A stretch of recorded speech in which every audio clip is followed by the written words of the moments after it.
Somewhere in Montana, winter doesn't arrive. It invades. The mountains come first, vast, indifferent, older than memory. Then the valley below them. Then the tree line. Then barely visible through the pines, a single cabin sitting alone in a clearing that no one has touched in 15 years.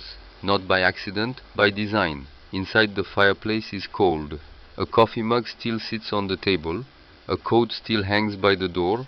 A book lies face down, still open. Still waiting. No one left in a hurry, no one left at all. In the center of the room, one stone at the base of the hearth sits slightly different from the rest. Darker mortar, sealed edges, the kind of detail most people would never notice. Most people don't bring a dog like this one. He stops. 4 paws planted. Amber eyes locked on that stone, and he will not look away. The cabin was already burning when the FBI agent asked his question. Cole Harmon stood in the snow, back to the fire, eyes forward, the heat pressed against his shoulders like a hand trying to push him somewhere he refused to go. Snowflakes melted before they reached his face, because the air between him and the flames was no longer cold. It was the temperature of a decision that could not be unmade. Ghost sat at his left heel, not trembling, not doing any of the things a reasonable animal might do when the building behind him was consuming itself in orange and black. He sat, 90 pounds of silver-gray muscle and 9 years of certainty. His amber eyes tracked the 3 silhouettes moving in the darkness ahead. His ears, one slightly bent at the tip from an old scar Cole never talked about, were angled forward, reading the men. The FBI agent was tall, clean jacket, the kind of face that had seen enough to stop being surprised but hadn't quite stopped being troubled. He stopped 3 feet from Cole, looked at the fire, looked at the dog, looked at the man standing between the two as if he'd grown there. Was it worth it? He asked. Mr. Harmon. Cole didn't answer right away. He looked down at Ghost. Ghost looked up at him. That exchange, 2 seconds, maybe 3, contained more conversation than most people manage in a lifetime. Cole exhaled. Ask the families along Whitpine Creek, he said. Cut to black, 72 hours earlier. The truck was a 1998 Ford F250, the color of dried mud and bad decisions. It ran because Cole kept it running, not out of affection, out of stubbornness. There was a difference, a small one. But Cole was a man who had learned that small differences mattered enormously when you were the only one paying attention to them. Ghost rode in the passenger seat. This was not negotiable. It had never been negotiated. Ghost had simply gotten into the passenger seat on the first day they drove anywhere together 7 years ago outside a veterans transition facility in Colorado in a vehicle that still existed but that Cole had sold 18 months later along with most everything else, and the arrangement had held ever since. Cole's ex-wife had tried to suggest the dog ride in the back once. Just once. She did not suggest it again. The mountains appeared first as shadows, then as shapes, then as something that pressed against the inside of Cole's chest in a way he hadn't expected. He'd seen mountains before. He'd seen them at angles most people never see from below, from inside, from the elevation of a man lying flat in the dirt, hoping to become part of the earth until the thing hunting him passed. But these mountains were different. These were not a battlefield. These were just mountains. He wasn't sure he remembered how to look at things that were just what they were. Ghost's nose worked at the gap in the window, reading the incoming world in a language Cole would never speak. Pine resin, snowmelt, the particular cold of high altitude in October that had no name in English but probably had a name in some language spoken by people who'd lived here long enough to need one.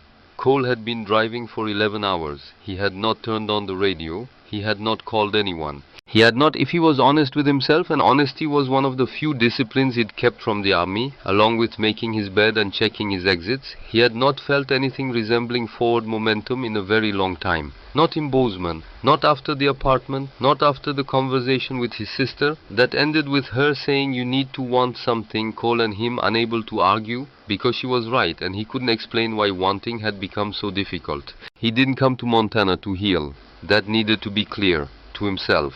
He'd read enough paperbacks in VA waiting rooms to know the vocabulary, the journey, the breakthrough, the unexpected connection that reawakened something dormant. He wasn't interested in any of that. He was interested in quiet, the variety of quiet that didn't come with anyone asking how he was doing, the kind that just was. Ghost pressed his nose fully against the glass. left a smear. Cole almost smiled. Almost. The Flathead County Government Annex smelled like every government building Cole had ever been in. Damp wool, burnt coffee, paper filed and retrieved and filed again until it had absorbed the despair of bureaucracy into its fibers. He'd spent 20 years in buildings that smelled like this: prefab offices, forward operating bases, decommissioning centers where they handed you a folder and a handshake and wished you luck out there. He was used to the smell. He was not used to the silence that fell over the room when the auctioneer said the words, "Lot 7B, known locally as the old Whitfield property." Not the competitive silence of bidders calculating. Something else. Something that moved through the room like a draft under a door, felt before it was identified. People who had been half attentive straightened. People speaking in low voices stopped. An old rancher in the front row, the kind of man whose face had been rearranged by decades of Montana wind into something both severe and honest, turned his head slowly toward the back of the room, toward Cole. "Property consists of 160 acres, the auctioneer continued. His voice had flattened, like a man reading something he would rather not be reading. "Single structure cabin condition listed as poor. One well status unknown. 15 years of delinquent property taxes. Sold as is where is. 15 years. Cole turned the number over. 15 years of a county letting a piece of land sit. Nobody claiming it. Nobody clearing the debt. Just sitting there, like something quarantined. Opening bid $500. Cole raised his hand, and the room went very, very still. Not the pause of competition. The auctioneer looked at Cole over his reading glasses, looked around the room, looked back at Cole. "I have 500. Do I hear 6? Silence." A woman in a puffy vest near the window looked at the floor. The rancher in the front row gave the smallest possible shake of his head, the kind of gesture not meant to be seen. Cole saw it. He'd spent 20 years learning to see things not meant to be seen. "Going once? Going twice?" The rancher shook his head again, slightly more, as if trying one more time. "Sold. $500. To the gentleman in the back." When Cole walked to the front to sign the paperwork, the room behind him began to breathe again. Low voices, a collective exhale. He caught fragments. "Doesn't know what he's buying. The Whitfield place. Lord have mercy." Someone's voice whispering something that might have been a prayer or might have been a curse. At this distance, the distinction felt academic. The woman who processed his payment. Young professional, the kind of composed that takes effort to maintain, did not look at him when she pushed the deed across the counter. Her fingernails pale coral left the paper at the very edge of the counter. Like a cat depositing something it wasn't sure about, Cole picked up the deed, folded it, put it in his chest pocket. Outside, Ghost was watching the door. Grady's General Store had a sign so old the lettering had faded to a suggestion. Inside smelled like sawdust and leather and coffee that gets made in a 20-cup percolator and keeps going until it achieves geological permanence. A bell above the door announced Cole with a sound like a polite cough. Earl Grady was behind the counter. 70-something. Maybe more. The kind of age that had stopped being countable and become simply earned. His face was a landscape of wrinkles arranged around eyes that were still sharp, still watching. He wore a canvas apron with his name embroidered on it in a font someone had chosen with care, which told Cole something about Earl Grady's relationship to his own life that Cole found unexpectedly moving. "Afternoon," Earl said. "Afternoon." Cole set his list on the counter. "Lamp oil, good padlock, coffee ground not beans, axe handle if you've got one." Earl moved to gather the items with the unhurried efficiency of a man who had been doing this for 50 years and saw no reason to change his pace now. He found the padlock, found the axe handle hickory dense, set the coffee on the counter and looked at Cole. "You're the man who bought the Whitfield place?" "Not a question. I am." Earl set the lamp oil down carefully. His thick hand stayed on the counter a moment longer than necessary, like he was deciding something. "Son," he said, "I hope you don't mind an old man talking out of turn." "I'm listening." And Earl Grady talked. He talked about Ray Whitfield the way people talk about someone who was real and specific and mattered not like a story, but like a memory. Ray had come to Flathead County in 2007 from out east, Philadelphia, Earl thought, or maybe DC, he could never remember which, because Ray had waved the question off like it didn't matter where you came from, only what you paid attention to when you got somewhere. He was a journalist, investigative, the kind that asked questions that made people uncomfortable, not because the questions were aggressive, but because they were precise. He'd rented the Whitfield cabin. It had belonged to his uncle, long dead, and he'd said he was taking a break from everything, writing something slower, getting some air. He drank his coffee black, always black. He tipped well. He remembered the name of Earl's granddaughter after being told it once, which Earl considered the mark of a person worth knowing. And then one day, Earl said, 2009. His truck was still in the yard, but Ray wasn't. Cole waited. No signs of a struggle, no note, nothing taken. Sheriff at the time, fellow named Prentice, retired, now filed a missing persons report. State police looked around for a while. Nothing. Ray had no family left to push for more. His belongings sat in that cabin. County took the property for back taxes eventually, but the legal situation was complicated. Earl paused, wiped the already clean counter. Complicated how? Holleg Mining Corporation, Earl said. The name landed differently than the others, heavier. Big operation. Been acquiring land in this valley for years. They tried 3 times to claim the Whitfield parcel through legal maneuvers. Liens, challenge to the tax status, some kind of environmental easement claim I never fully understood. But the county law is clear: property seized for tax delinquency goes to public auction. No exceptions. So it just sat here. Cole thought about the room at the auction, the silence, and people stopped going near it. Earl looked at him steadily. People stopped going near it. Cole paid cash. He always used cash now. He developed the habit in places where knowing what someone was buying could get that someone killed, and the habit had never fully let go. He was almost to the door when Earl spoke again. Son, a pause. About 3 weeks before Ray disappeared, he came in here. Last time I saw him. Earl's voice had changed, quieter, the way voices get when they're carrying something heavy for a long time. He bought coffee. We talked about the weather, and when he was leaving, he turned around at the door, right where you're standing now, and he said, Earl stopped, checking the words for accuracy. He said, Earl, if anyone ever comes asking about me, tell them rock doesn't burn. Cole stood very still. I never knew what that meant, Earl said.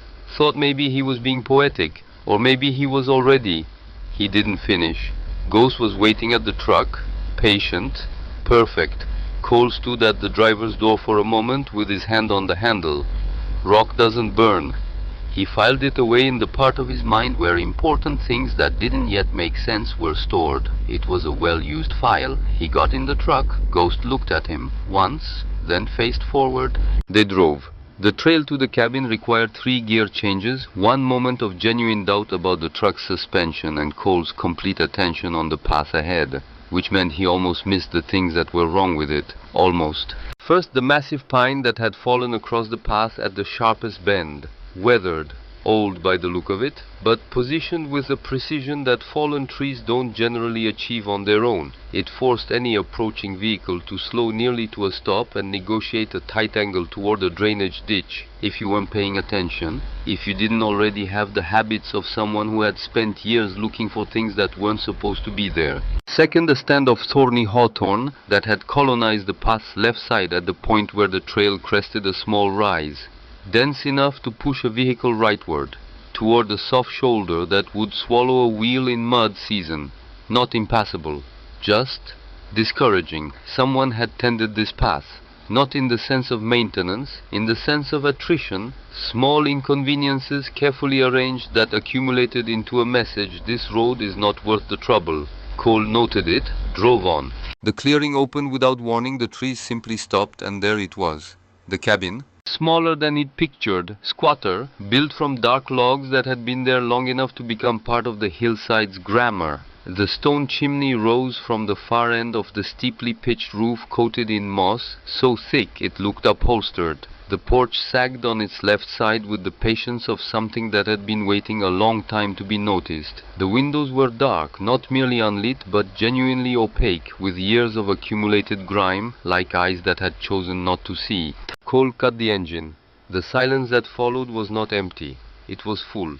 full of wind in the high pines, full of the creek somewhere below the ridge, full of the stillness that comes with abandonment, the way a space holds the shape of the people who used to fill it even after they're gone. Ghost stepped out of the truck the moment the door opened. He didn't run. He didn't investigate wildly. He stood at Cole's side, nose lifted, reading the clearing in methodical sweeps. Whatever he was processing was complex. His face, and Cole knew that assigning expressions to a dog's face was a human habit, but he'd spent 7 years learning the register of every muscle in Ghost's muzzle, and he was confident this was accurate. His face said, "I am filing this information carefully because some of it will matter later." The porch groaned under Cole's boots. A warning, maybe, or just age. The door wasn't locked. It swung inward on hinges that protested with a sound like something waking up. Cold, dark, the smell of cold ash and mouse and thyme. Columns of dust moved in the light from the doorway, slow, purposeful looking, the way disturbed things settled back into their places. Cole stood in the doorway long enough for his eyes to adjust, for the room to become specific. Stone fireplace, massive, left wall floor to ceiling, built from river rock, and one flat piece of slate in the center at the base that didn't quite match the others. The kind of detail that wouldn't register to most people. The kind that registered immediately to someone trained to notice what didn't fit. He noted it. Then he saw the other things. The coffee mug on the table, blue ring painted around its rim, sitting there as if its owner had just stepped away for a moment and would be back shortly, and it would be strange to move it. The book on the table next to it, face down, spine bent, pages slightly rippled with age but held open at somewhere the reader had reached and then stopped. And the coat. On the peg by the door, heavy wool, charcoal gray, one pocket noticeably fuller than the other. Cole looked at it for a long moment. In October in Montana you don't leave your coat. Not if you're stepping out briefly, not if you intend to come back, not if you have any choice in the matter. He crossed to it. The pocket. His fingers found something and he drew it out, a small folded piece of paper and a compass, the old kind brass with a cracked face that still moved north when he held it flat. He unfolded the paper. The ink had faded to the color of old tea, but the handwriting was legible, careful. The handwriting of someone who chose their words precisely. Under the rock. Trust the dog. Cole read it twice. He looked up. Ghost was standing at the center of the room, not at the door, not investigating the corner, standing in the exact center of the room facing the stone fireplace, not moving. This is the part where Cole should have felt spooked. A reasonable man confronted with a piece of paper that specifically mentioned a dog might look at his dog and feel a prickling at the back of his neck, might question the whole enterprise, might consider that $500 was all things considered a recoverable loss. Cole felt none of those things. He felt paying attention. Because Ghost was not afraid. That was the critical distinction. He had seen Ghost afraid twice in 7 years, both times in the presence of something that warranted fear. This was not that. Ghost's body was not crouched. His tail was not low. He was not making himself small in the way animals make themselves small when the world has become too large and dangerous. He was upright, still, focused. The way he'd been outside a room in Kandahar. 2011. Third deployment, a room that looked empty, that was not empty. Ghost had stood exactly like this quality of stillness that was not passive but completely intensely active for 4 minutes before Cole had trusted the signal enough to act. What they'd found under the floor had been enough to kill everyone in the forward operating base. Ghost had not been wrong. Cole crouched beside him, placed one hand on the dog's broad back. The thick double coat, the warmth underneath, the faint vibration of something almost like a growl that hadn't quite decided to become sound. He looked at the fireplace. River rock, old mortar crumbling at the edges. The usual except that flat slate piece at the base. The mortar around it was different, darker, with a slightly different texture, and in some places Cole leaned closer, pulled out his phone, used the flashlight. In some places carefully dusted with old ash and grime to disguise the seam. Not crumbling, sealed. Rock doesn't burn. Outside, the first flakes of snow began to move past the dirty windows. Slow, then faster. Cole stood, looked at Ghost. Ghost looked back. "Okay," Cole said quietly. We'll look at it tomorrow. Not because he wasn't sure. He was sure the way you're sure about things your body has processed before your reasoning catches up. But there was barely light still, and there were supplies to move from the truck before the storm made itself fully known. And there were some things that deserved to be opened in the morning when you'd slept, when your hands were steady, when you could receive what was inside properly. Ghost, after a moment, moved away from the fireplace, pressed himself against Cole's leg, warm, solid, present. Cole started moving supplies. The storm arrived ahead of schedule, the way bad things do. By the time the truck was unloaded and the cabin's worst drafts had been stuffed with old rags, Cole found in a corner. The snow was falling with commitment. The fire Cole built in the stone fireplace carefully with dry wood from the porch pile, keeping his eyes off the slate tile at the base, was small at first, then warmer. The light it threw was the gold that makes any space, even a cold and abandoned one, seem briefly inhabited by something good. Ghost circled the hearth twice, then moved away and lay by the far wall. Cole noticed he was making coffee on the camp stove when the headlights came through the window. Ghost simply lifted his head from his paws, oriented toward the sound, and held very still in the way that meant, "I have catalogued this. Proceed with appropriate caution." Cole set down the coffee, moved to the window, rubbed a small circle clean in the grime with his sleeve. County Sheriff's SUV, heavy, official, parked in the clearing with its engine still running, lights on. A man got out, big, broad through the shoulders, with the kind of solid that comes from weight rather than fitness. A thick mustache, Sheriff's Department winter coat. He moved toward the cabin porch with a gait Cole recognized, the gait of a man who was accustomed to arriving places and having those places rearrange themselves to accommodate him. Cole opened the door before the knock. The man on the porch, Sheriff Court Aldred, the badge said. The name said. The arrangement of small flat eyes confirmed, absorbed the surprise of the preemptive door opening without showing that he'd been surprised. Practiced, smooth. "Evening," he said. "You must be Harmon." "I must be. Court Aldred, Sheriff, Flathead County. My dispatcher mentioned the deed on this property went through today. Figured I'd come check on the new owner. Make sure you hadn't run into trouble out here." Cole looked at him. "It's a 20-minute drive in the snow. I was in the area." The lie sat between them, comfortable in its transparency. Cole stepped back. Let Aldred in. The sheriff moved into the room the way water moves into low places, gradually covering ground, finding the edges. His eyes went to the fireplace, to the sparse supplies, to the sleeping bag, to Ghost. Ghost was standing now, between Aldred and Cole, not blocking, not exactly, but not blocking either. His body language said nothing aggressive, said nothing at all, which was its own language entirely. "Quite a dog," Aldred said. "He is." "What breed?" "German Shepherd." "Funny coloring." "He's unusual."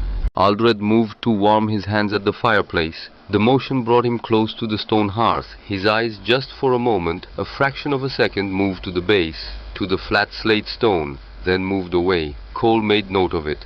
"You know, this place has been a headache for the county," Aldred said, conversational, easy. 15 years of unpaid taxes, legal complications, real thorn in everyone's side. "I can imagine. Surprised anyone bought it, frankly. No offense." "None taken. Find anything unusual out here?" The pause before unusual was too careful, too considered. "Dust?" Cole said. "Drafts. That's what I paid for." Aldred made a sound that might have been a chuckle. His eyes made one more sweep of the room, landing briefly on the coat still hanging by the door, on the mug on the table. He didn't comment on either. "Well," he said, "storm's supposed to run a day at least. You've got everything you need." "I do." "Good, good." He pulled his coat tighter, moved to the door. "One thing, Harmon, this land, it's got a history. Best not to go digging around in things that have been settled a long time, for your own peace of mind." The veiled threat was delivered with the ease of someone who had been delivering veiled threats for a long time and considered them a courtesy. "I appreciate the advice, Sheriff."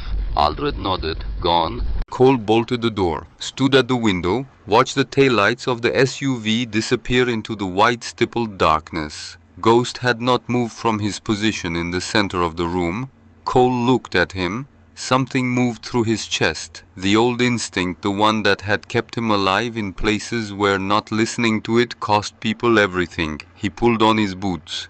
his heaviest coat, went out into the storm. The truck was 30 feet from the cabin. He went around it methodically. Front left, fine. Front right, fine. Rear right, fine. Rear left. The snow on the rear left tire was undisturbed, except for a single clean line through it, ending in a puncture wound in the sidewall, deliberate, precise, the depth of a blade inserted at an angle calculated to cause maximum slow leakage with minimum immediate visibility. Cole stood in the snow. The cold was thorough, the kind that doesn't ask permission, the kind that simply becomes you until you and the cold are the same temperature and there's no longer any argument to be had. Aldred had done this before he knocked, or someone had come ahead of him. Either way, the message was clear. The same message as the obstacles on the trail, the same message as the silence in the auction room, the same message as Earl Grady's voice going quiet. You are here alone. You are stuck. We can get to you whenever we want. Leave. Cole was a man who had spent 20 years receiving messages written in threat. He had never been particularly good at following them. He went back inside.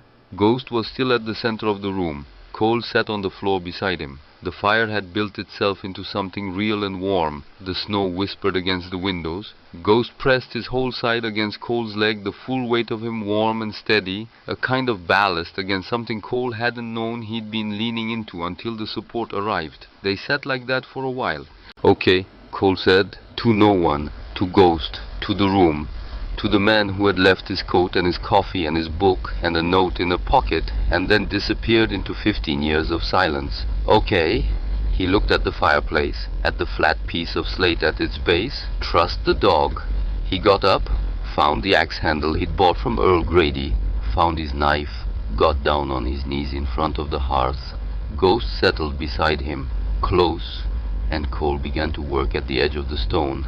Outside, the storm had found its voice. It was speaking now in the low, continuous moan of a gale, finding gaps in old wood, in the percussion of ice against glass, in the white noise of 1,000 flakes hitting the ground at once. Inside, the fire crackled. The knife scraped. Ghost breathed. The mortar, the real mortar, the crumbling original, gave easily under the blade. The other material, the darker, denser seal around the slate, held longer. It was pitch. Old pitch hardened by 15 years and heat cycles. But pitch had memory. Under the blade's edge it yielded, fractured, began to release its hold on the stone around it. Cole worked one edge, then another. Ghost leaned in, sniffed along the seam Cole had opened. His tail, slow, steady, began to move. One more edge.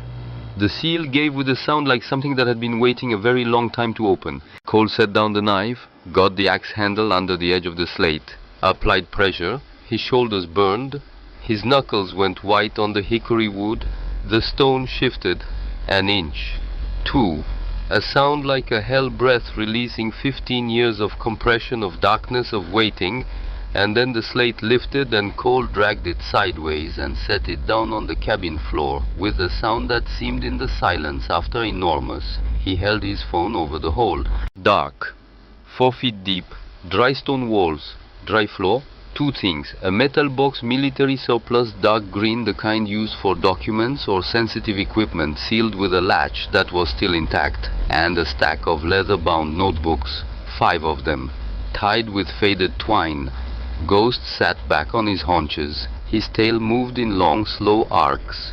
The patient sweep of an animal who has completed the thing he was here to do. Cole looked up at him. In the firelight, Ghost's silver coat glowed at its edges like something lit from within. His amber eyes, warm, steady, holding more than they could say, were on Cole. "Good boy," Cole said. His voice came out rougher than he expected. He cleared his throat. "You're a very good boy." Ghost blinked once, the unhurried blink of an animal who accepts this evaluation as accurate. Cole reached into the hole. The notebooks came out first. He set them on the table next to the coffee mug that had waited 15 years for someone to sit at this table again. He set the metal box beside them. He sat down in the single chair. He looked at the name written in faded ink on the cover of the first notebook. Ray Whitfield, 2007. Outside, the storm was fully itself now, enormous, relentless, filling all the spaces between the trees. Inside, the fire made its small argument against the dark. Ghost lay down under the table. His chin came to rest on Cole's boot. Cole opened the first notebook and began to read. The metal box had a latch. Simple. Military issue, the kind designed to hold under pressure underwater, under conditions that would destroy everything around it. Cole had seen 100 of them, knew what kinds of things got put inside them, the kinds of things someone needed to survive, exactly what that box was built to survive. He didn't open it first, he opened the first notebook, because the box was a fact, and facts could wait. But Ray Whitfield's handwriting, neat, unhurried, the handwriting of a man who believed words mattered enough to form them properly. Ray Whitfield's handwriting was a voice, and Cole had been in enough places where voices went permanently silent to know that when one was still speaking, you listened before you did anything else. Ray Whitfield, 2007. First entry, October.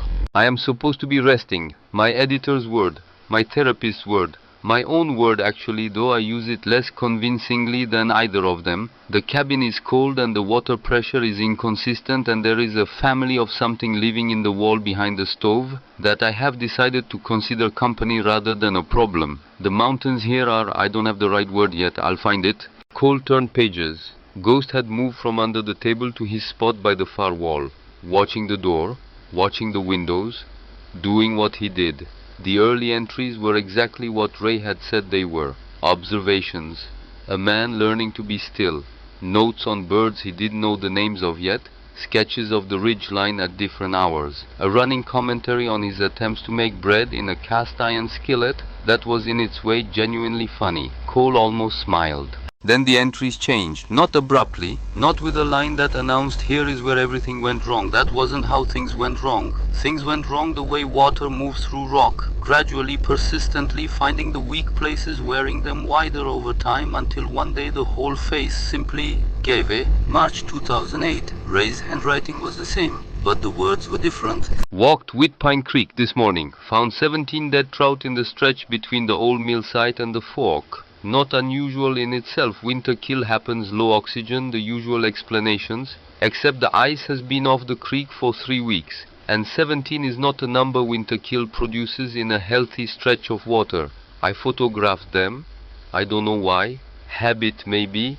The habit of a man who spent 20 years being paid to notice things and write them down. Cole set the notebook down. Picked up the one labeled 2008. It took him 40 minutes to read the whole second notebook. By the end, the fire had died to coals. The storm was a constant outside the walls. Ghost had moved back under the table and was breathing against Cole's ankle, the thing Ghost did when he judged that the human above him needed steadying.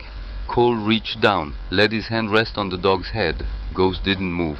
The second notebook was a different kind of document.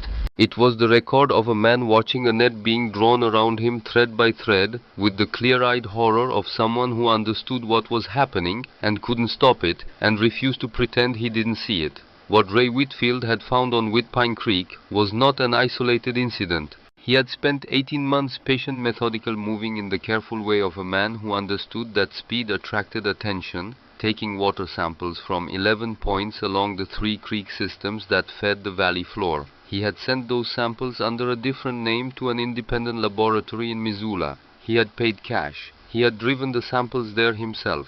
The results had come back in September 2008.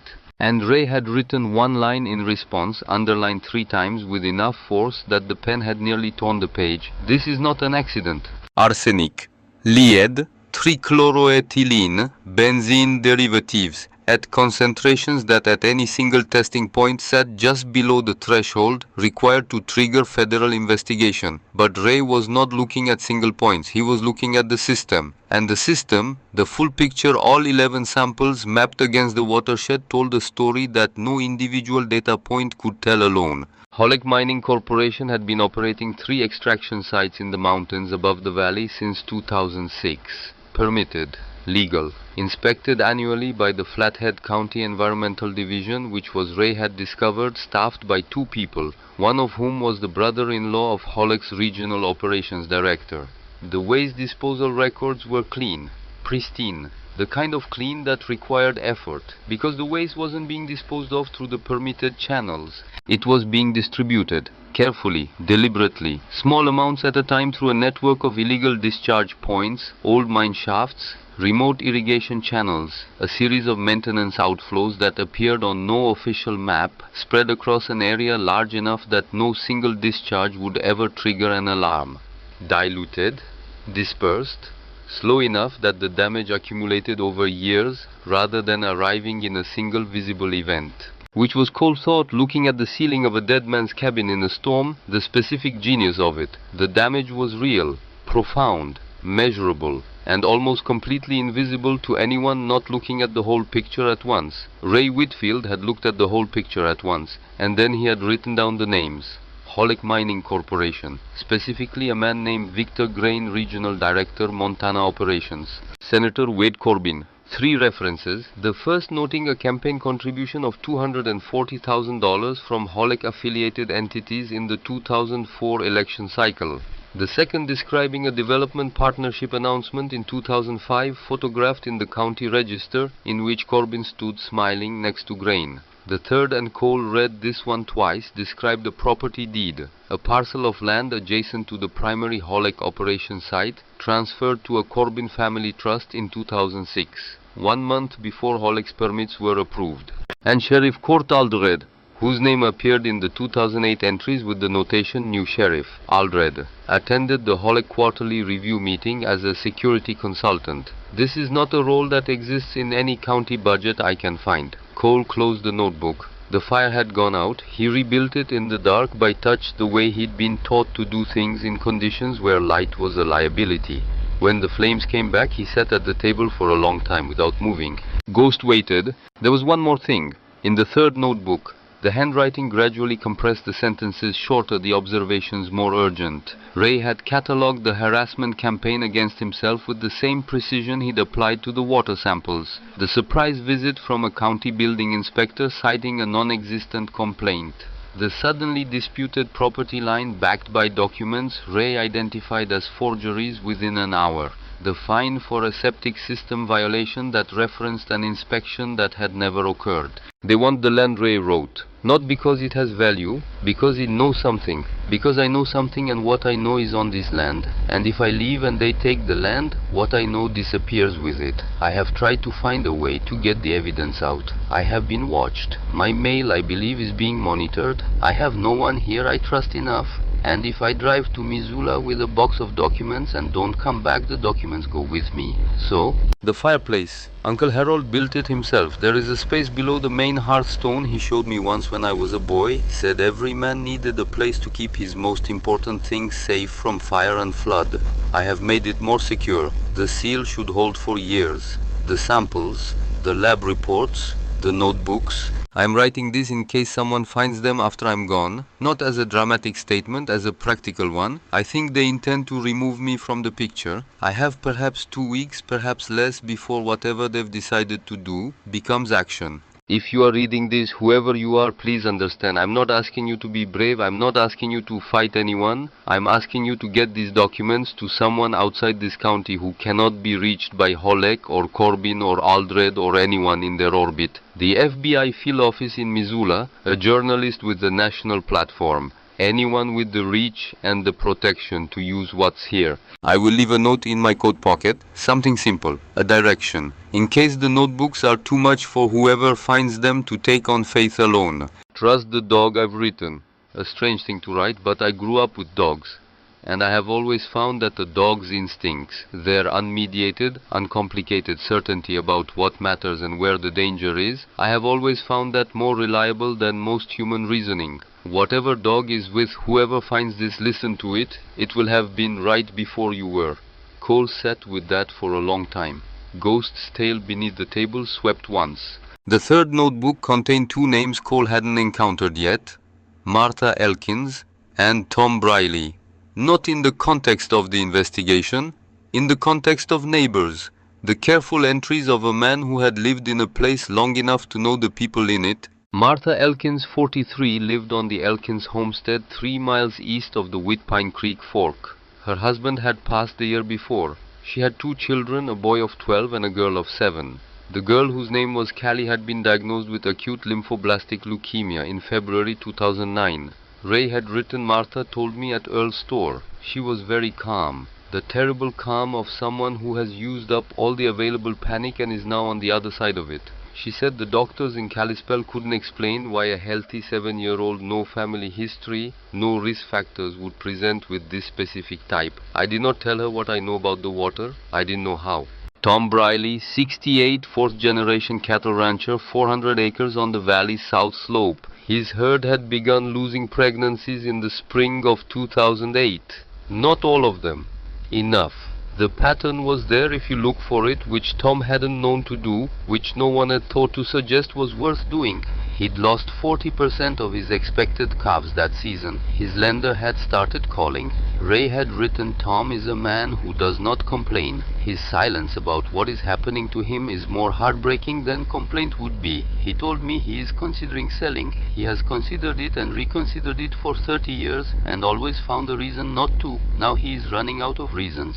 Cole folded his hands on the table. Callie Elkins, 7 years old in 2009, which meant she would be 22 now, if she'd survived. He didn't know if she'd survived. He sat with that, and the fire burned, and Ghost breathed, and outside the storm was doing what storms do, which is simply continue indifferent to everything underneath them. Morning arrived gray and provisional, the kind that doesn't fully commit. Cole had slept 3 hours on the sleeping bag, Ghost pressed along the length of his back like a space heater with opinions. He woke completely, and immediately another habit that wouldn't quit, sat up, looked at the table with the notebooks and the still unopened metal box and made coffee. Then he opened the box. The latch gave with a sound like a small argument ending. Inside organized. The work of a precise mind. Lab reports on top 3 sets from 3 different testing dates stamped with the Missoula Labs letterhead. Below them 17 glass vials sealed with wax, each labeled in Ray's careful hand with a date and GPS coordinates. Below those small canvas bags, soil samples labeled to match. And at the bottom, folded with care, a topographical map of Flathead County, with red circles marking 11 locations along the creek systems. Cole spread the map on the table. He had been in enough operational planning sessions to read a map the way other people read sentences. The red circles resolved into a pattern immediately, not random, not accidental, systematic. The discharge points distributed to maximize watershed coverage while minimizing the chance that any single point would trigger enough downstream contamination to be traceable to its source. Sophisticated. This was not a company cutting corners out of laziness. This was a company that had hired someone who understood environmental systems well enough to destroy them carefully. Cole photographed everything, every page of every notebook, every lab report, the map, each vial's label. He used his phone, working methodically, filling a folder he then encrypted and saved to 2 separate cloud locations under account names that bore no relation to anything traceable to him. 20 years of operational security didn't vanish because you traded your uniform for civilian clothes. It just got quieter. He returned everything to the box, returned the box to the hole, returned the hearthstone to its position. He used ash to redisguise the seam. Then he went outside.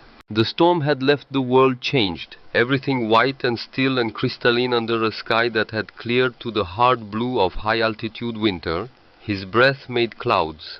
Ghost moved through the snow with the efficiency of an animal built for exactly this, his silver coat catching the light, his paws finding perches on the new surface with a precision that made it look choreographed. Cole split wood, methodically, the kind of repetitive physical work that let the thinking parts of the brain run at full speed while the body occupied itself. He was thinking about Nate Westcott. Nate had been in 2nd Ranger Battalion when Cole was in 3rd. They'd overlapped for 8 months in Kunar Province in 2010, a period of Cole's life he did not think about when he could avoid it, and which Nate apparently felt the same way about, because they had maintained over the years, since a friendship conducted almost entirely in the present tense.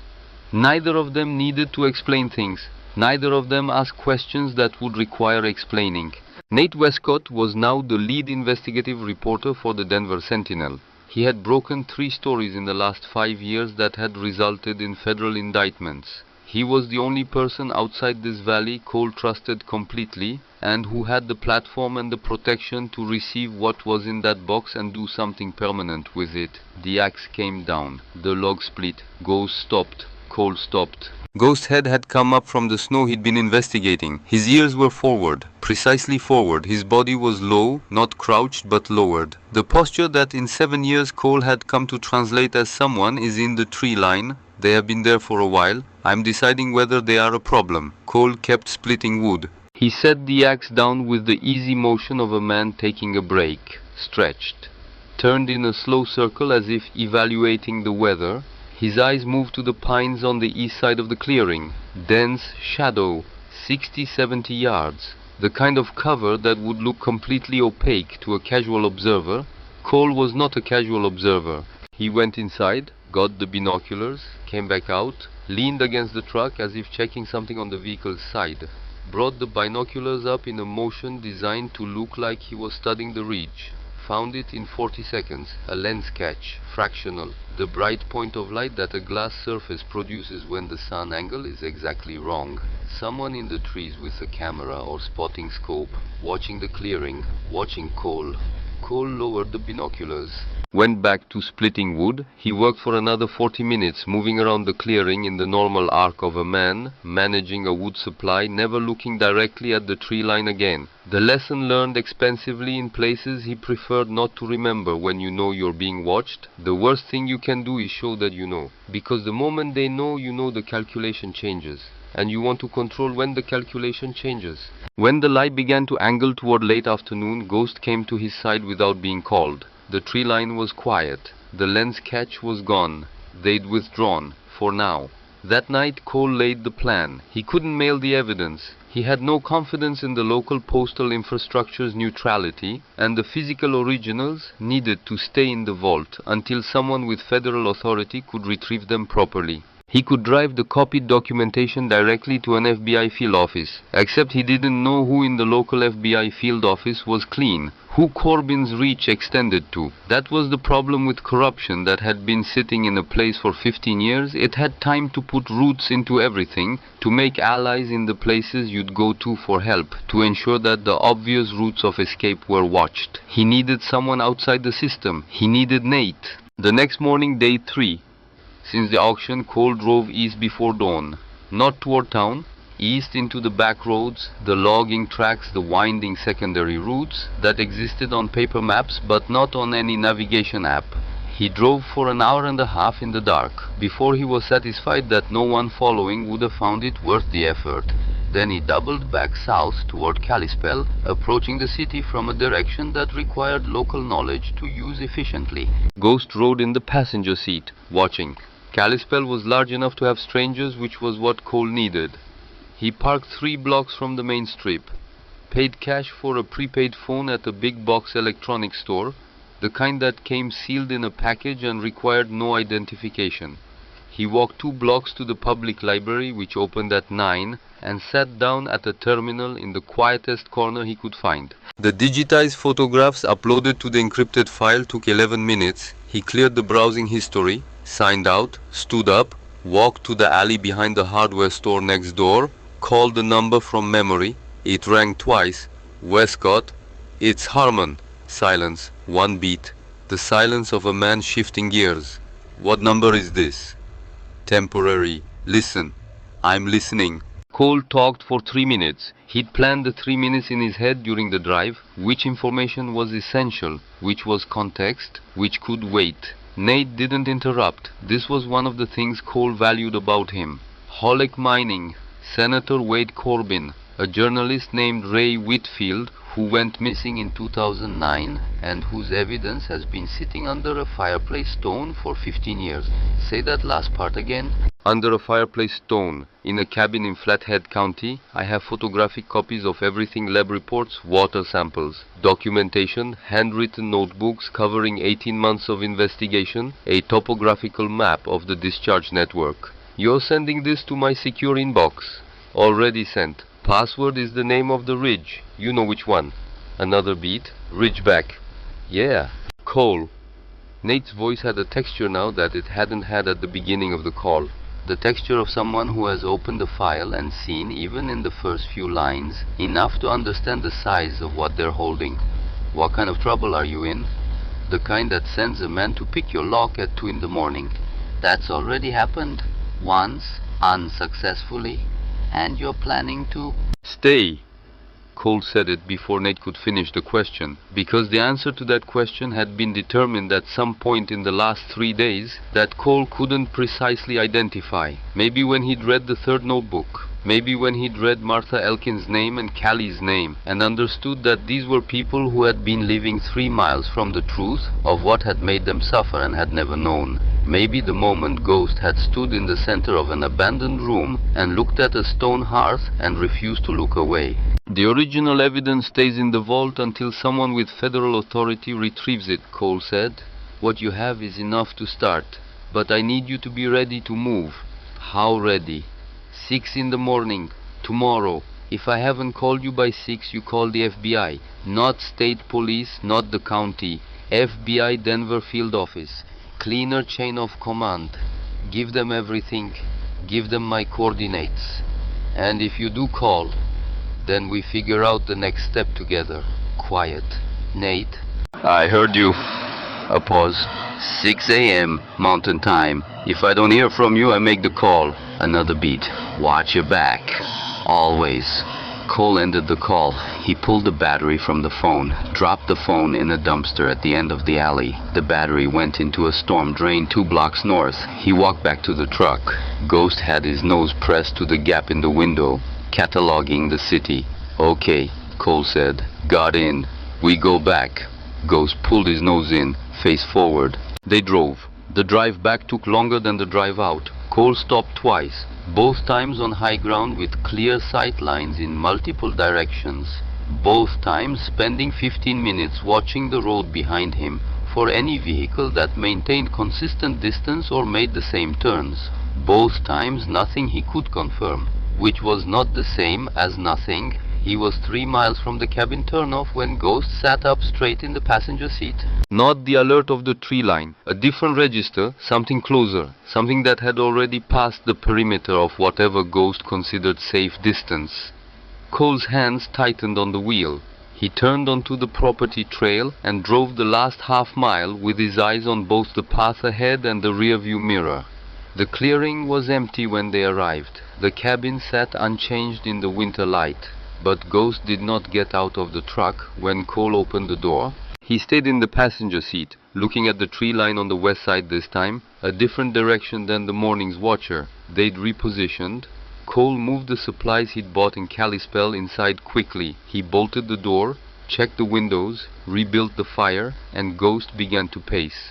Not the anxious pacing of an animal in distress, the deliberate pacing of an animal doing its job, moving between windows, pausing at the door, returning to Cole's side, moving out again. A one-dog perimeter, disciplined, thorough. It was around 10 at night when Ghost stopped. He stood at the center of the room, head toward the door, body absolutely still. Cole heard it a full 30 seconds after Ghost registered it. The snow outside. The sound of snow being walked through by something large, then 2 sets of that sound, coming from different directions, then the sound of a lockpick entering the padlock on the front door. Cole was already moving. The lantern went dark in one motion. He was across the room to the far wall in 4 steps, back against the logs, rifle up in the position he'd identified that morning as the best one angle on both the door and the back window, solid cover at both sides. Ghost moved, without a word, without a sound. He crossed to the opposite corner, the one Cole could not cover effectively, and lowered himself to the floor there, invisible in the dark. The padlock took approximately 97 seconds to defeat, which was fast, which was professional, which was not the work of an opportunist or a local troublemaker. The door opened, 2 inches, stopped. The figure on the other side was being careful, which was smart actually. You don't rush a man you don't know in a dark cabin you can't see into. You open the door, you wait. You listen for the sounds that will tell you where he is. Silence. Except Ghost's breathing, which Cole could hear, and which the figure at the door probably could not, because Ghost had reduced his breathing to the minimum required for biological function.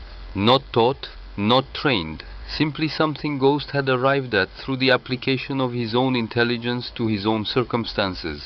The door opened wider. The figure stepped in. Tall. Dark clothing, a balaclava rolled up to the forehead. Cole could see the right hand. There was something in it. Cole did not give him time to raise it. Don't.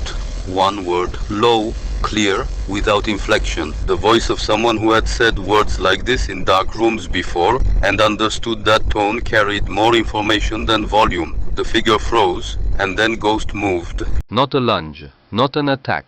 Ghost came out of his corner at a speed that should not have been possible for an animal of his size, 90 pounds of focused momentum, and he crossed the room in the time it took the figure to process the sound and begin to react. Ghost did not go for the throat, not the face, he went for the right arm, the gun arm, his jaws closed on the wrist with controlled pressure enough to make the fingers open, enough to make the weapon drop, enough to communicate that this was a question that had been decided. The gun hit the floor. Ghost did not release. The man made a sound, not a scream, more like a sudden exhalation of someone whose next breath has been reorganized by pain and shock, and went very still, because Ghost was very still. And a very still dog, with its jaws around your wrist, is a more eloquent argument for compliance than almost anything else in the world. Cole crossed to the door, looked outside. The snow was blue-white under a half-moon that had appeared between clouds. One set of tracks to the door, one set disappearing around the cabin's north end. Two people, one inside, one circling. He went back in, zip-tied the man's good wrist to the door handle. Ghost released on command the single syllable they'd agreed on years ago in a different context. The man sat on the floor holding his wrist and breathing with the concentrated effort of someone managing pain by counting it. Cole checked the north window, nothing visible, but the second set of tracks had stopped at the edge of the tree line. The second person had seen enough, had made the calculation. Footsteps in snow retreating, then nothing.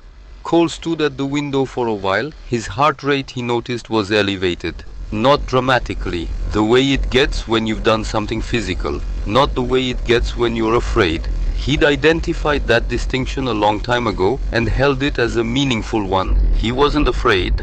He was alert, completely productively alert in the way that he sometimes missed when life didn't require it. That thought troubled him slightly. He set it aside. He looked at the man zip-tied to his door. The balaclava was still rolled up. The man was mid-30s, lean, a jaw set against pain, eyes that were calculating rather than terrified. Professional eyes doing an assessment rather than panicking. How many more? Cole said.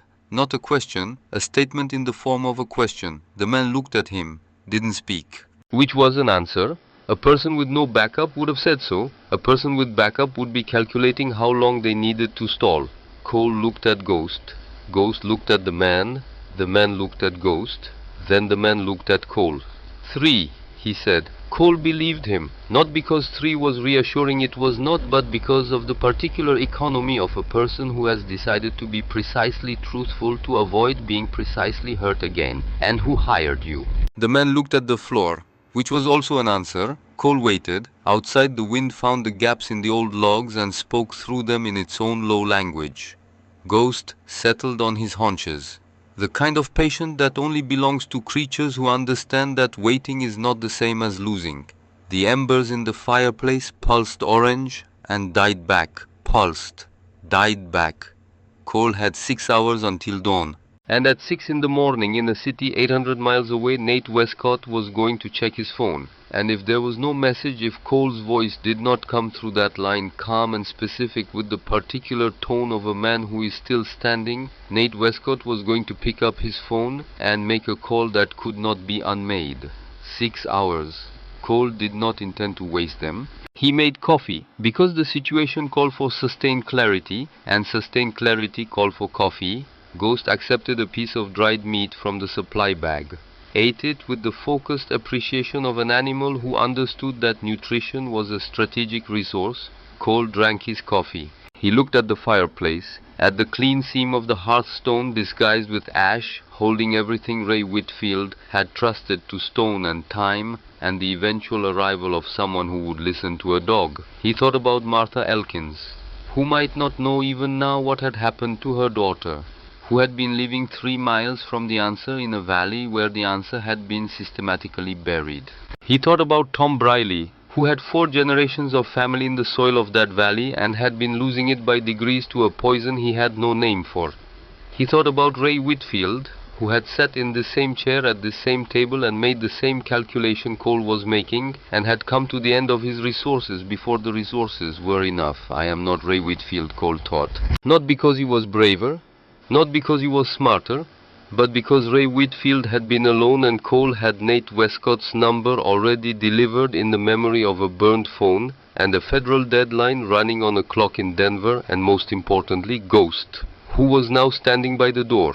Not alert, not alarmed, just present, looking at Cole with the amber patience of an animal who had completed his assigned task, who had found the thing, who had guarded the thing, who had protected the person who needed protecting, and was now simply waiting to see what came next. "What do you need?" those eyes said in the language that needed no translation. "What do you need from me?"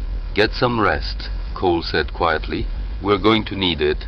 Ghost turned one slow circle, lay down between Cole and the door, closed his eyes, and the night went on doing what nights do, which is simply continue long and dark and full of everything that has been set in motion until the morning finally decides to arrive.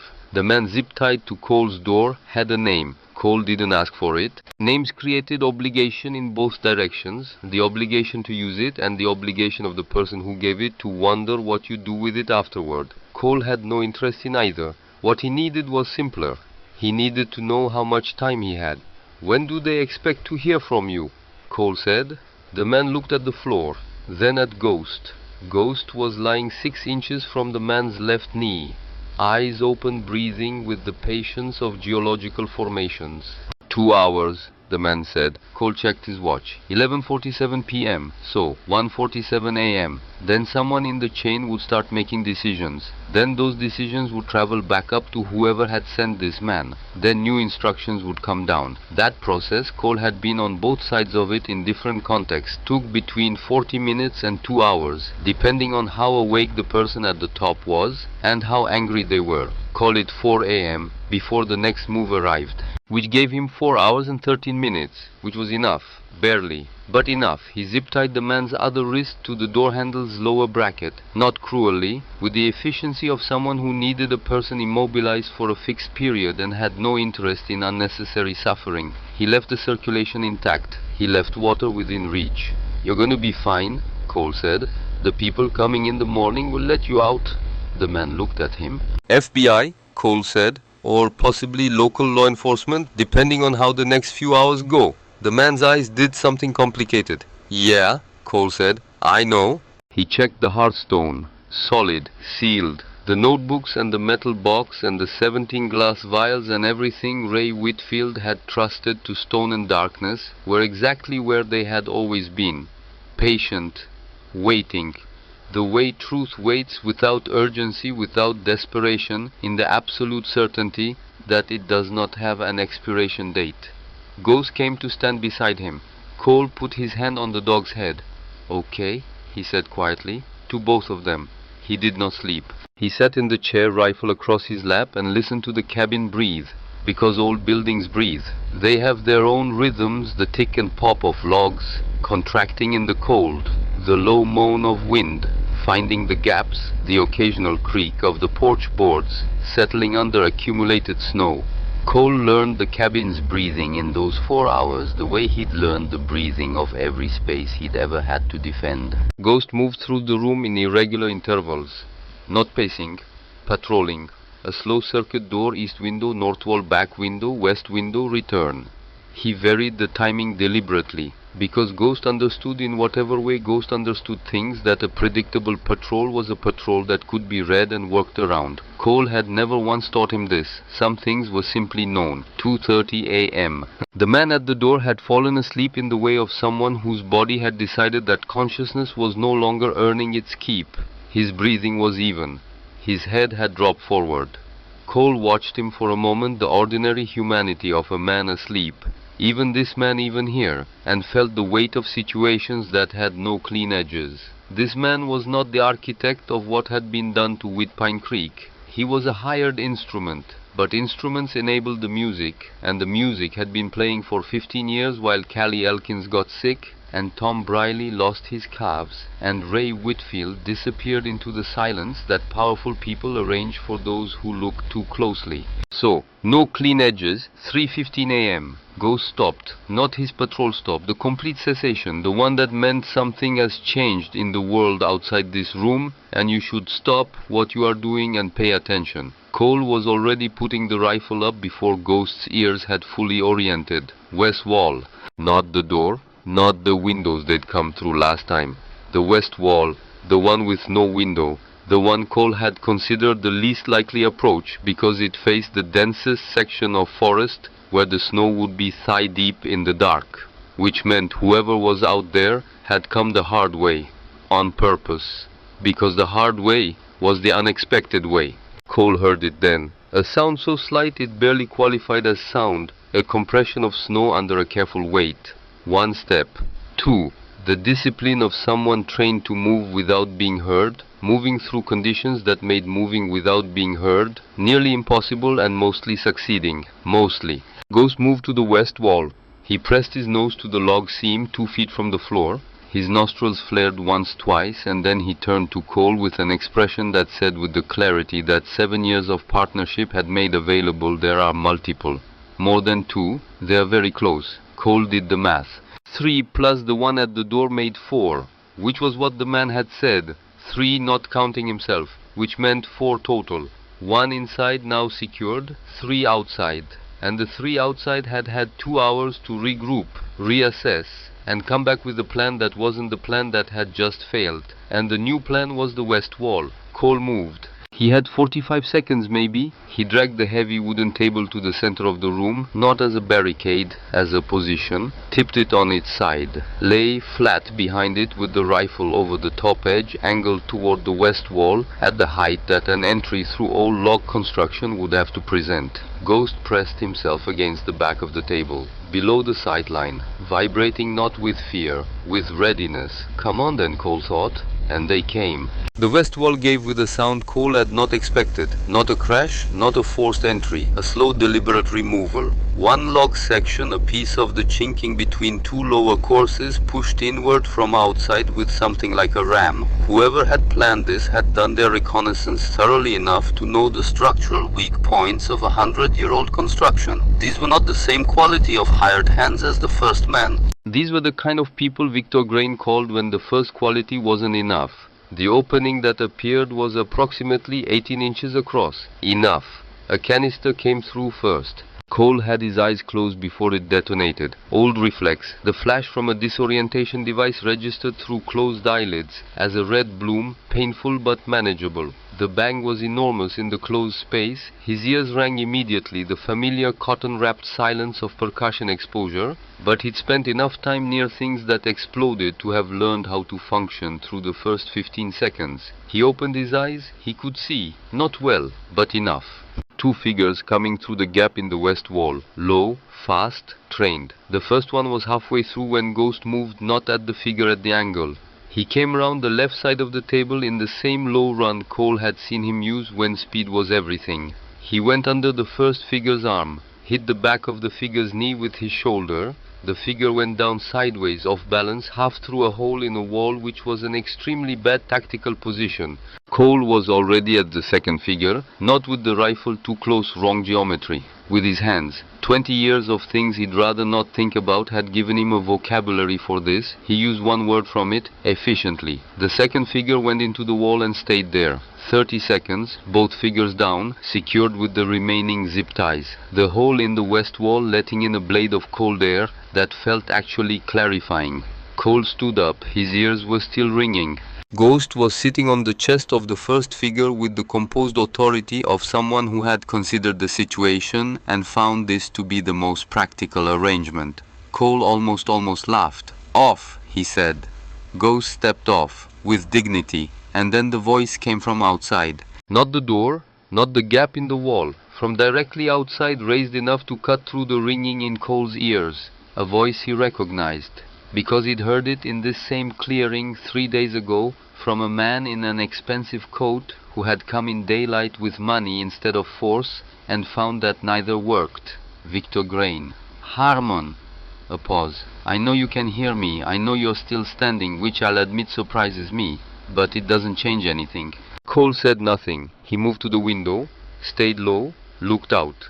Grain was standing at the tree line, 50 feet from the cabin. He was not dressed for a board meeting anymore. He was dressed for the decision he'd made, which was the final one, the one you arrive at when every other option has been tried and closed.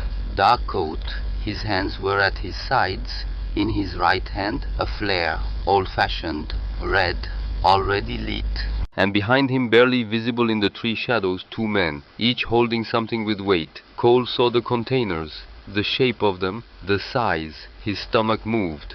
"This didn't have to go this way," Grain said, the voice of someone genuinely aggrieved, someone who had decided in the logic of his own making that he was the wrong party here. "You had an exit, a good one, $50,000. Nobody gets hurt. You drive away. It's over." Cole said nothing. "The evidence in that cabin," Grain continued, "cannot leave this valley. Whatever you've copied, whatever you've sent, will deal with that. But the physical evidence, the original materials, you can't touch it," Cole said. Not loudly, but the night was still enough. A pause. "I can burn the cabin." "You can," Cole said. "The originals go with it." "Some of them." Cole kept his voice level, reasonable, the voice of someone having a disagreement about facts, not a confrontation about survival. "The ones made of paper, the ones made of ink, the notebooks." A beat. "The stone doesn't burn grain. You know who told me that? Ray Whitfield. He figured it out before you got to him, and he built accordingly." Silence. The quality of silence that follows the moment someone realizes that the plan they've been running for 15 years has a hole in it they didn't see until just now. "Burn it if you want," Cole said. "The vault under that hearth will be standing in the ash, and the FBI are going to want to know why." The flare in Grain's hand trembled slightly. And Cole saw, because he had spent a career learning to see the moment a man's certainty broke, he saw it break. Not completely, not enough to stop what was coming, but enough to show that what was underneath was not more certainty, but something rawer and more dangerous. The thing men do when they've run out of plan and are running only on desperation. "Move back from the windows," Grain said, to the men with the containers. Cole grabbed Ghost. He had 3 seconds, maybe 4. He used them to pull Ghost against his chest, to put his body between the dog and the wall and the window, simultaneously, geometrically, impossible. But he tried anyway. Ghost did not fight him. Ghost pressed into him with the absolute trust of an animal who had decided somewhere in the years of their partnership that Cole's judgment was worth his life. The window exploded inward. Cold liquid. The smell petroleum cutting immediate, filling the air before the sound finished. Cole had his face buried in Ghost's fur, both of them low. Table over them inadequate, but something. Another sound, a second window east side, more liquid, the smell intensifying to the point where breathing became a negotiation. Then the light came. Not gradual, immediate. Orange-white. A whomp of ignition that Cole felt in his chest before he heard it. The old logs, a century of dry Montana winters, compressed into their grain, caught with a speed that should have been impossible, and was not. The west wall was burning before Cole had processed the sound. The east wall, a second later. The ceiling, moving. The heat differential creating a draft that pulled the fire upward in sheets. Actual sheets, curtains of orange climbing toward the old pine boards of the roof. Ghost, up, move, now. Cole grabbed the back of Ghost's collar, not a drag, a direction, and they came out from behind the table in a low run toward the door. The bolted door. Cole hit the bolt with one hand while the other kept contact with Ghost. The door opened outward into smoke that was already the gray-black that said the fire had found the walls and was eating them. Out. Porch. Cole's boots on the boards. Ghost beside him, 4 paws, sure-footed, exactly 1 step behind and to the left, the position he'd held in 100 entries into 100 compromised spaces. The clearing. Cold air hit Cole's lungs like a physical blow. He gasped. Ghost shook his head, clearing smoke from his sinuses, a fast, efficient motion, and immediately oriented. Forward. 3 figures in the clearing. Grain. two men behind him, all looking at the cabin, which was doing what the cabin was going to do now, which was burn, really burn. The kind of burning that becomes its own argument against everything that isn't burning. Grain turned. He had not expected Cole to be standing in front of his cabin. He had expected the smoke, the heat, a different outcome. The pistol came up, ghost planted, right there between Grain and Cole, 4 feet in front of Cole, the low posture, the absolute stillness, the growl that came from somewhere that had nothing to do with volume and everything to do with conviction, the silver-gray fur catching the orange light from the burning building and turning it into something that should not have been beautiful and was. Grain's face in the firelight. Cole looked at it, the handsome features rearranged by 15 years of choices, by the cost of choosing badly, in ways that committed you to choosing badly again and again, until the choice was simply who you were. The pistol in his hand was shaking, not from fear, from the kind of rage that lives right next to the place where fear used to be. The evidence is gone, he said. No, Cole said, it's not. The cabin is burning, yes? Cole kept his voice quiet, the voice of someone having a disagreement about facts. The paper is burning. The ink, the photographs Ray Whitfield took 15 years ago. He paused. Let Grain hold the weight of what was coming. The stone doesn't burn. Grain stared at him. The vault under the hearth is 3 feet of solid slate and dry stacked fieldstone. Your fire will clean the cabin off the top of it, and then the FBI is going to drive out here and they're going to find a stone vault in the ash, and they're going to open it, and they're going to find 15 years of evidence that survived your bonfire without a scratch. Cole tilted his head. How do you think that looks? The two men behind Grain exchanged a glance. Cole saw it. Money men, hired for capability, not loyalty, and capability in this context was rapidly being outweighed by the calculation of what federal evidence destruction and assault charges looked like compared to whatever Grain was paying. One of them took a step back. Grain's head snapped toward him. Don't you? And that was when the sound came. From the north, from the sky, from everywhere and nowhere simultaneously, because it was still distant but it was unmistakable. The rhythmic percussion of rotor blades, the deep chop of something large moving through cold air at speed. Then lights. Not from the north, from the northeast and the south simultaneously. 2 sets of lights, different sizes, different intensities, moving with the coordinated purpose of things that had been given a destination and an arrival time and were honoring both. The first helicopter was smaller, fast. The Montana State Police insignia visible as it banked into the clearing's light, the cabins burning, providing illumination that no spotlight could have matched. The second helicopter was larger, darker, no commercial insignia, the profile of something federal and equipped for situations more complex than routine. The voice that came from the loudspeaker was not loud. It didn't need to be. FBI, drop your weapons, hands above your head, you are surrounded. The two men behind Grain dropped their rifles in the snow with the speed of people who had already made their calculation and were acting on it before the sentence was fully finished. Grain stood, the pistol still up. Cole looked at him, looked at Ghost. Ghost had not moved. The low posture, the amber eyes on Grain, with the certainty that only belongs to things that have no agenda except the one that's right in front of them. Grain looked at the burning cabin, at the vault he couldn't touch, at the two men who had left him standing alone, at the helicopters descending, at Cole, at the dog. He held the pistol for 8 seconds more. Cole counted. 8 is a long time when someone is pointing a gun at you. It is also apparently the exact amount of time Victor Grain needed to arrive at the end of the argument he'd been having with himself for 15 years, the argument about whether the thing he was doing could be made to work, whether the next decision would fix the last one, whether control was something you could maintain indefinitely, if you were smart enough and ruthless enough and willing enough. The answer the pistol hitting the snow said was no. Grain raised his hands. Cole exhaled. Ghost sat down. The agent who reached Cole first was a woman, mid-40s. Bureau jacket over tactical gear, the kind of combination of official and functional that Cole associated with people who had been doing their actual job for a long time rather than performing it. She moved with efficiency and without theater, which Cole appreciated. Harmon, yes. Agent Sandra Voss, Denver field office. She looked at the burning cabin, at the dog, at the men being secured by the team descending from the second helicopter. Your friend Westcott called at 6 a.m. At 2:31 a.m. She looked at him. Not 6 a.m. Cole paused. He said he read the files and couldn't sleep. A beat. His words. Cole looked at the sky. The quality of almost dawn that wasn't yet light, but was no longer fully dark. That in between that Cole had spent enough early mornings in to recognize as the moment when the night's decisions became the day's facts.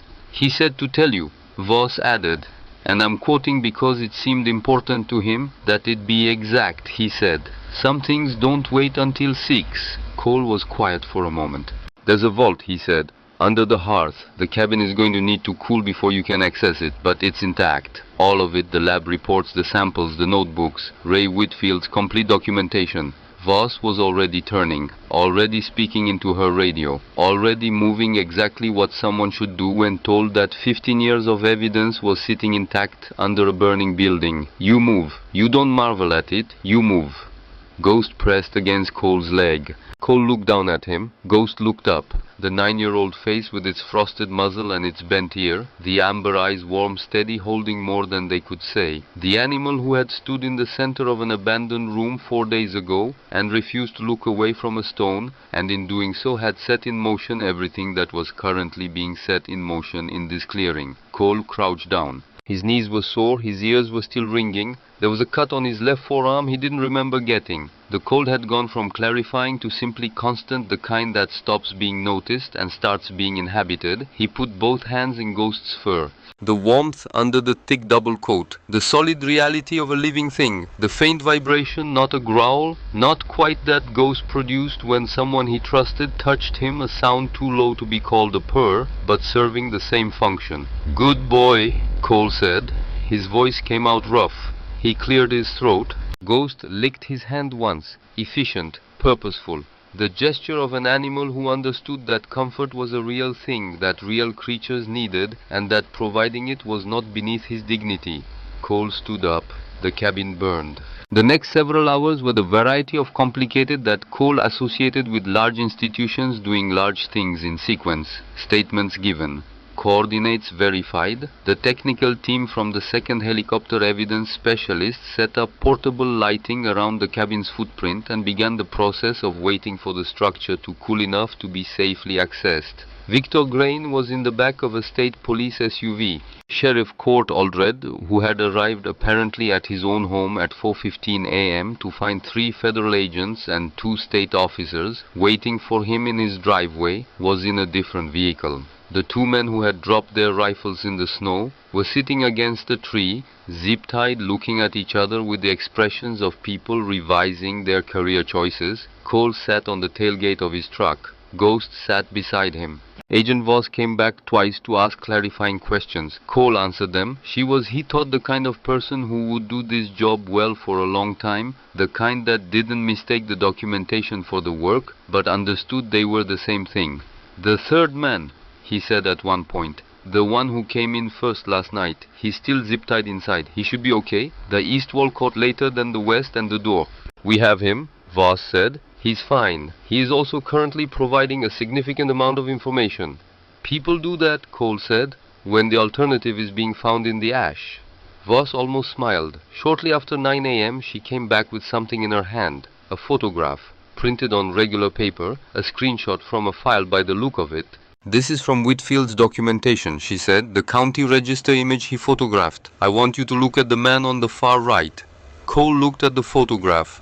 A 2004 event, a ribbon cutting for some county development project, 5 men in the frame, Grain younger, a man Cole recognized as Corbin from press photos he'd looked up on the library computer in Kalispell 3 days ago, and on the far right, a younger version of the man Cole had spoken to in this very clearing 4 days ago. "Aldred," Cole said. "He was on Holleck's payroll as a security consultant starting in 2005, Voss said, before he was elected sheriff. The election was 2006.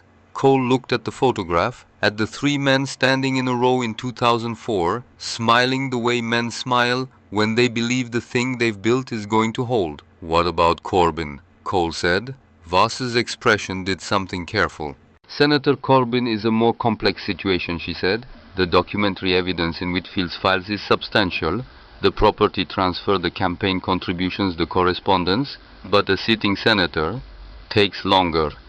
It takes, she said, the right process. Cole nodded. He understood, not happily, but he understood. Clean outcomes were not the same as immediate ones, and mistaking the difference was how innocent people ended up in front of juries, and guilty people ended up in front of press releases. The process existed for reasons. The reasons were imperfect. They were still reasons. The evidence will hold, Cole said. Mr. Westcott Voss said, has already filed the first piece. The story went live at 6 a.m. Cole looked at the sky. Nate, who had read the files and couldn't sleep and had decided that some things don't wait until 6, 3 weeks later, the snow had begun its reluctant retreat. Not gone, it would not be gone until May, maybe later at this elevation, but diminished, pulling back from the edges, revealing the first suggestions of the ground beneath. The creek, which had been frozen, was speaking again, a low, persistent conversation with its own stones that Cole could hear from the property line if the wind was right. The cabin was ash and foundation. The stone chimney stood in the center of it all, like someone who had refused to leave a party simply because the building it was in had burned down. Intact, upright, covered in soot but structurally unaffected by anything that had happened around it. The vault had been opened by the FBI evidence team on the second day. Cole had not watched. He had sat in his truck with Ghost and let the people whose job it was do their job. But Voss had come to him afterward with an expression that had lost some of its professional neutrality, not unprofessional, just human. The expression of someone who had read Ray Whitfield's notebooks. Complete, she had said. Everything intact. The samples, the reports, all 5 notebooks. She had paused. He was thorough, she said. He was a journalist, Cole said. Voss had nodded, like that explained it, which Cole thought it did. Now he stood at the edge of the foundation looking at the chimney. Ghost sat beside him in the posture he assumed when there was no immediate task, comfortable, watchful, present. The late morning light caught the silver in his coat and turned it something close to white. A car came down the trail. Not a truck, not an SUV. A regular car, older, a practical domestic sedan that had seen Montana winters and survived them without complaint. It parked. A woman got out. She was 60, perhaps 65, the age that some people wear as a diminishment and others wear as an arrival. She wore it as an arrival. Her coat was old and clean. Her face was the kind that had been shaped by things lost labor, the particular weather of a life that had required ongoing revision. She walked toward Cole with the gait of someone who knew exactly where she was going and had not made the decision to go there lightly. Cole waited. Ghost's ears went forward, not alert, interested. The woman stopped 6 feet away. She looked at the chimney, at the foundation, at Cole, at the dog. Mr. Harmon, she said. Yes, ma'am. I'm Martha Elkins. She said it the way people say things they've been deciding whether to say for a long time. I live on the property east of the Whitpine Fork. Cole looked at her. The name from the notebook, Ray's careful handwriting. Martha, her daughter Callie, the quiet entry about a woman at a store who had absorbed the worst possible information about her child with the terrible calm of someone past the point of panic. I know, Cole said. She looked at him. Something in her expression shifted the small involuntary motion of someone who had expected to have to explain themselves and found that they didn't need to. The people from the FBI came to talk to me, she said, and to some others, the Briley family, the Hendersons down by the South Branch. She paused. They explained what was in the documents, what Mr. Whitfield had found. Cole waited. My daughter Callie, Martha said. She's 22 years old. Cole held very still.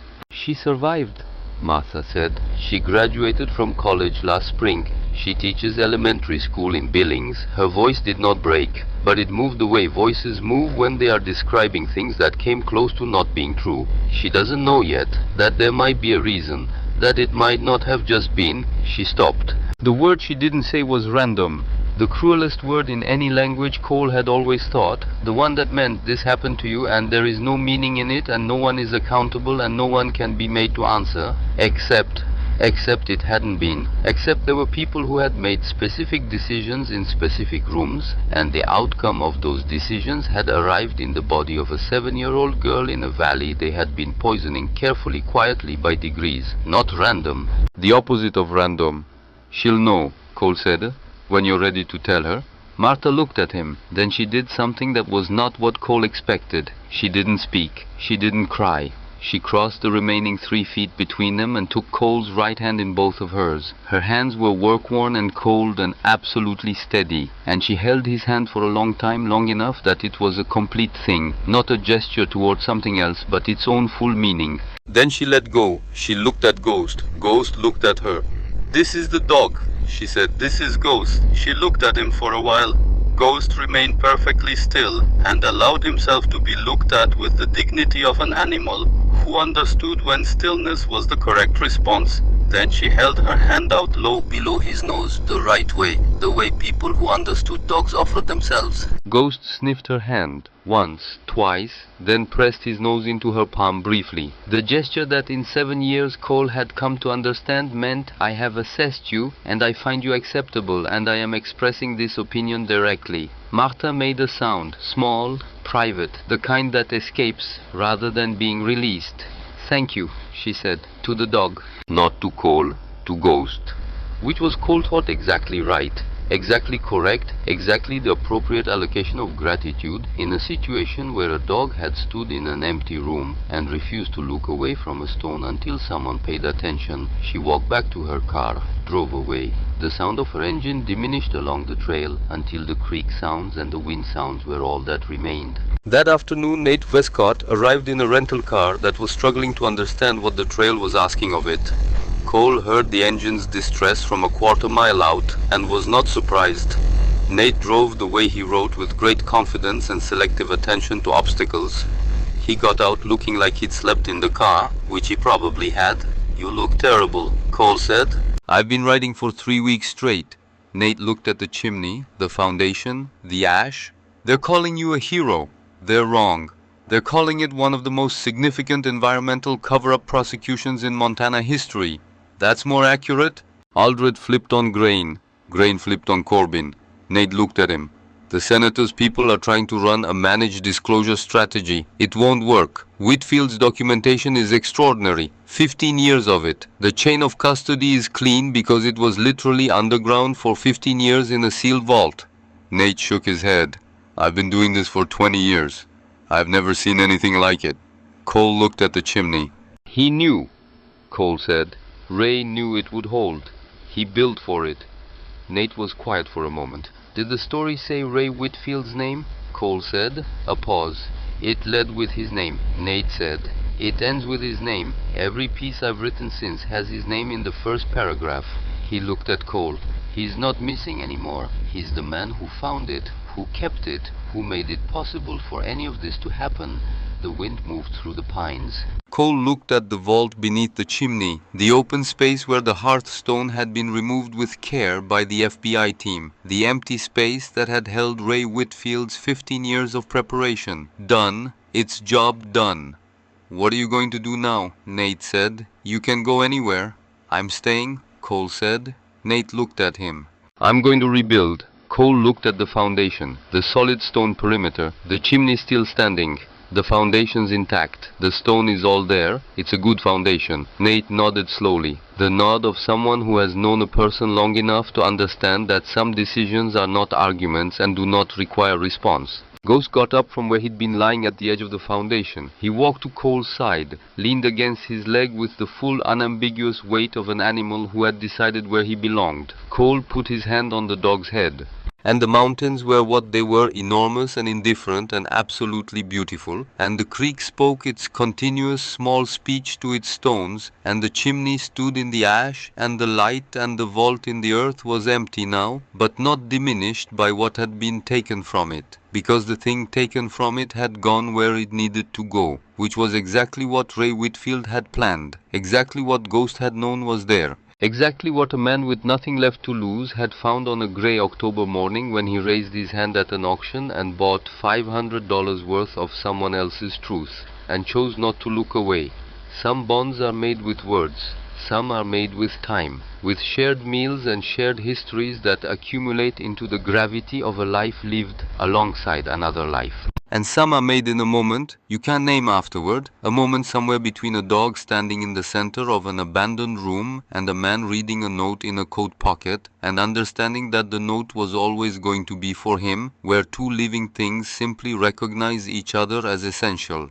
Cole Harmon had come to Montana to stop feeling. He had found under a stone 15 years of someone else's courage. He had found in a clearing filled with snow and fire and the sound of federal helicopters the purpose that had eluded him for a long time. And he had found, had always had since the day Ghost got into the passenger seat of a truck and faced forward with the certainty of an animal who knows where he is supposed to be, he had always had the one companion who never required explanation, who never needed the story, who had simply looked at the stone and known, trust the dog. Ray Whitfield had written that, and he had been right about everything. The cabin would be rebuilt, the foundation was solid, and Ghost would lie in the winter light at the edge of what had been and would be again his silver coat catching the mountain sun, his amber eyes half closed in the peace of an animal who has completed his work, patient, present, certain, the way he had always been, the way Cole thought the best things are,